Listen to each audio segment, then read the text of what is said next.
Hi there. In today's I'm going to talk about the 10 most common mistakes that candidates do preparing for a job interview. The first one I want to talk about is preparing your English speaking skills versus working your story bank and how to sell yourself during the interview.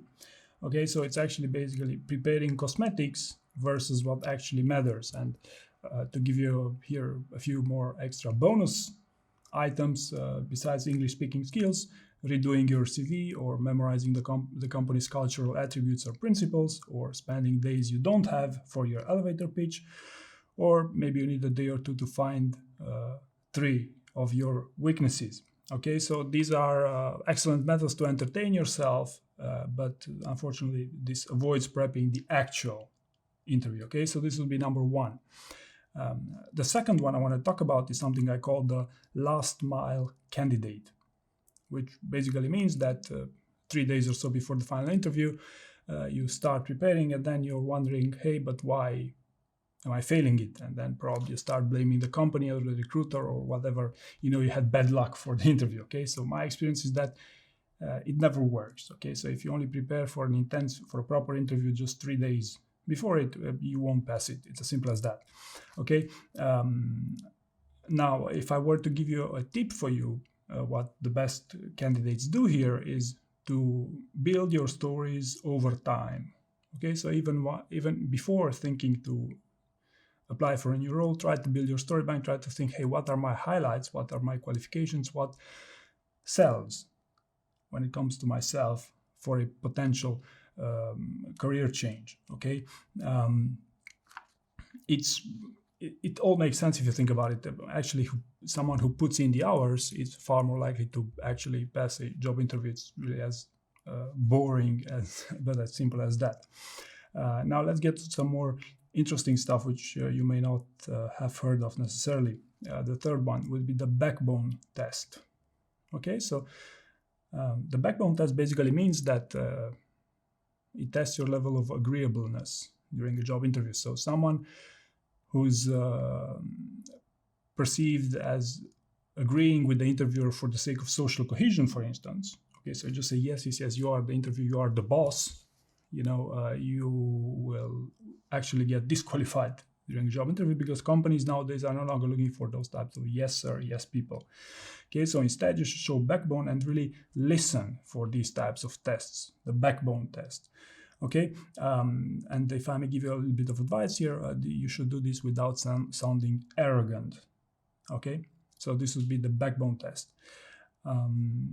If you want a quick example, for example, if you say that, hey, I wanted to paint our company's fence in red because I thought that it's more convenient than blue because it will attract more customers, and the interviewer says something on the lines of, hey, but I don't like red as a color, why don't you paint it blue? And you would agree with them that, hey, yes, you're right, because you're an interviewer, will paint it blue. We should have painted it in blue. Then you basically hear how you fail the backbone test. Okay, so of course it will get much more interesting for a specific role. Number 4 mistake that weak versus strong candidates do is that weak candidates easily fall prey to trends, okay, as compared to reasoning by principle, or usually weak candidates easily fall for marketing propaganda, like, hey, I'm Dan Kreuter, I'm the YouTube guy, I have so many followers, I help so many people, so I'm the best one, I'm the best resource to help you. Or trust me, I'm a recruiter, or trust me, I'm an HR professional, I know what I'm saying. Okay, so basically falling for all these trends and marketing propaganda is more susceptible for a weak candidate, not for a strong one. And to give you maybe another more convincing example of a trend here would be generative AI and chat GPT. Okay, so there is this trend of people to prepare interviews with chat GPT, which believe me when I tell you, it does not work, and I strongly discourage it. To embrace ChatGPT to actually build your story bank or any such operation. It's good, to get a few examples here and there. The elevator pitch, yes, but you remember in the beginning of the video I said that that's a cosmetic. okay, when it comes to actually preparing a story bank and actually selling yourself during the job interview. So again, take trends and marketing for what it's marketing, and try to make a difference, try to understand what makes the difference for your situation in particular. Okay, number 5 here are the candidates who fail to prepare enough stories for a job interview, and then they go in the interview with 3 stories which they spin with each and every interviewer, and then they're wondering, hey, but why did I fail this interview? Because I always gave great answers. When in fact, if you spin these stories, these companies have gotten smarter these days, and they're taking notes and they're confronting those notes. And if they spot you that you spin the same story over and over again, you'll be perceived as someone who lacks enough experience, or someone who outright, tried to cheat during the interview by using only their best stories and nothing else. Okay, but usually you'll be perceived as someone who doesn't have enough experience if you don't have enough stories. Okay, now what's the fix for this and what's the root cause of the problem? The root cause of the problem could be simply that you don't have enough experience, but more often than not is because you don't do a quantitative preparation in the beginning. So the idea being here that you must have 10, 20, 30 stories at first, some of your best stories, and then to build on those stories, to perfection them and to revise them over and over again.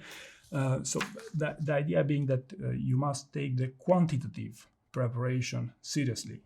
Okay, not only the qualitative one. If you have 3 stories, you don't have enough. The problem is you don't have enough stories, not that your 3 stories are weak. Okay, this would be how it works.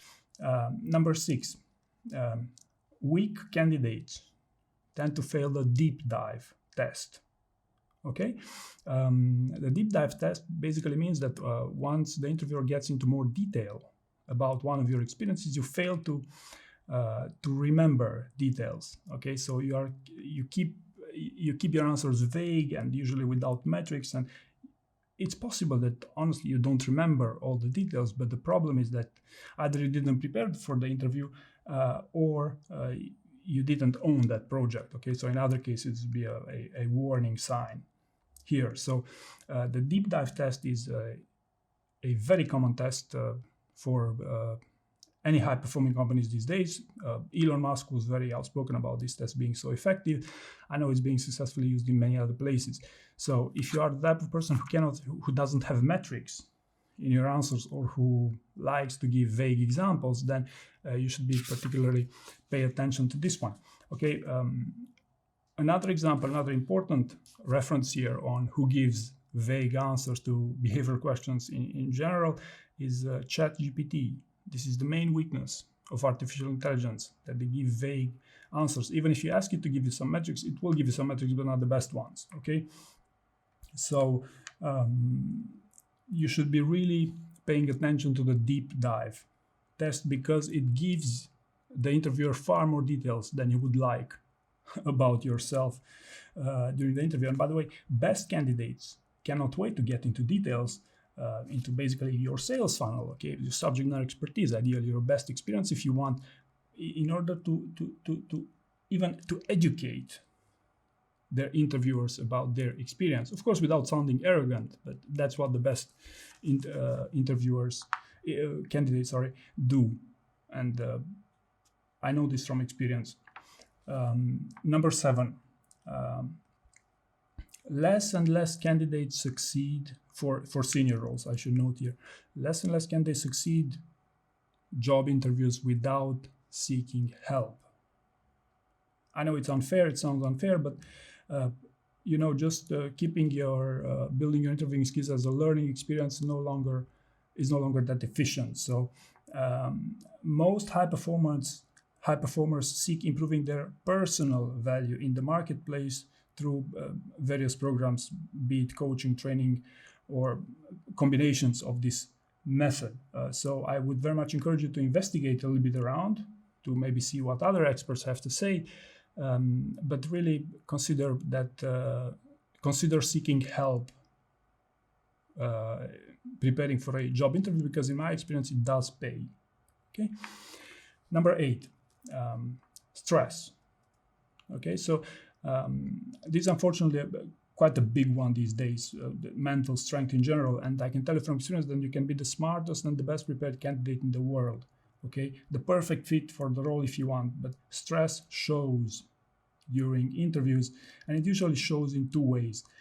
Either it shows through negativity in your answers, and this is the most common of them. And the second way stress shows in a job interview is you are getting stuck. When you're getting stuck in a job interview, and you're inevitably going to get stuck if it's a proper interview, it's an intense one, but the problem is you're never going to get back on track from getting stuck. So this is why building mental strength is something you should really take seriously, because it's a big one these days. This is what I noticed, at least. Number 9 here, answering questions versus building a story bank. So weak candidates answer questions and prepare for interviews. It's a trivia game. Try to find answers to any possible question.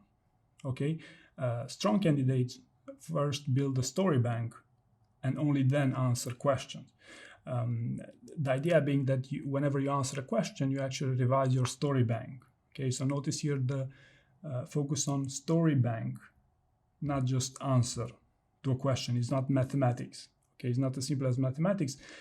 And believe me when I tell you, this is a huge, huge area that many of you can improve. Okay, also weak candidates will usually have a hard time to understand where the quality bar actually is and to work toward that goal, whereas the best performing candidates know exactly where they are, they know to self-assess, and where they have or where they want to be going into an intense interview. And this approach of building a story bank versus answering a question is the main differentiator, if you want, between a good and a bad interview prep in 2023.